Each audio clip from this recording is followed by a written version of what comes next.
Pet Check is brought to you by Bosley's, a proud supporter of the Victoria Humane Society. Go to bosleys.com/givingback.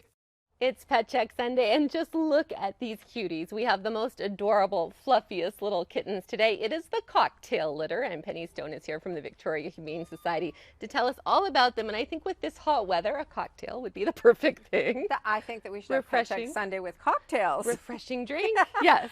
Yeah, these are 5-week-old kittens that came in one of our last transports. We've had so many transports lately. Last weekend we had 52 kittens and cats and almost 60 animals total. Oh my goodness. Yeah, this morning we had over 102 arrive. So you're putting the Bosley transport van to good use. The Bosley transport van has been a lifesaver because it's every weekend we've gone. This is the third weekend in a row we've gone and picked up animals. Right. So saving lots of lives, but it is a lot of work, and there's a lot of kittens coming up. I know people get they see them on TV and they see them here and they want them right away, but they are only 5 weeks old. They still need to be spayed and neutered, so it'll be another 3 weeks before they're ready to go. Yeah, because they shouldn't be leaving their mom till then anyway. Yeah. And they'll be going to different ones of our satellite stores, and then they'll be available there.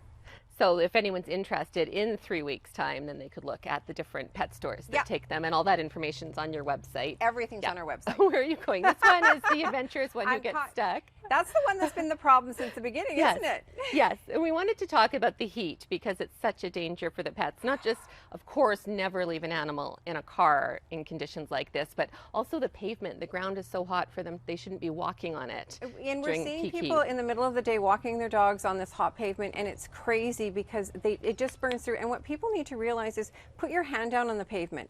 Walk on your bare feet in the pavement. See how it feels, because if it's too hot for you, it's too hot for your animal. Another thing that we're seeing that breaks my heart every time is people riding their bikes, running their dogs beside their bike in this heat.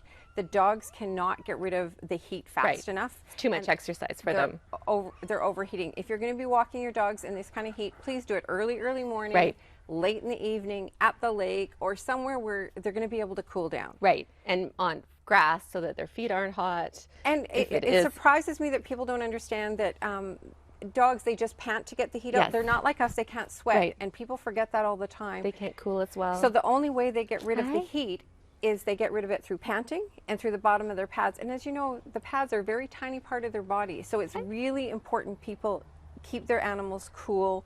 Make sure, we don't like people leaving animals outside at any time, but if you're leaving your animals outside, make sure there's tons of water, not just your regular and lots of shade. They can't be in the sun. Tons of shade, because especially the heavier coated dogs, it's really hard this time of year, and we see lots of heat exhaustion and we see dogs dying. So it's important people take care of their animals. And we're looking at record-breaking temperatures, like smashing temperature records. So it's not like this is normal. This isn't normal summer weather. It's hard for us. So if we're struggling, imagine what your pets are going through with a fur coat and not able to sweat. Absolutely. Yeah. And I even noticed just going out to the backyard, just standing on the paver, I was burning my feet just to walk out. So you could hose that off so that your pets could go out without It's a good idea to hose down your decks constantly, hosing them down just to make it easier for your animals. And it's really hard for them. Please be aware, they require less exercise when it's this hot, so please don't overdo it for them because you think you're doing them a favor. Yes. And most people who do it, they think they're doing the right thing, but just be really careful. Okay, so less exercise, make sure it's early in the morning, certainly not the peak of the day. 12 to 6 is the hottest time right now. If you're interested, these adorable little kittens. We'll put a link on our website on the Pet Check page to the Victoria Humane Society, and then you can find out which pet stores they'll be available at. Thanks for watching.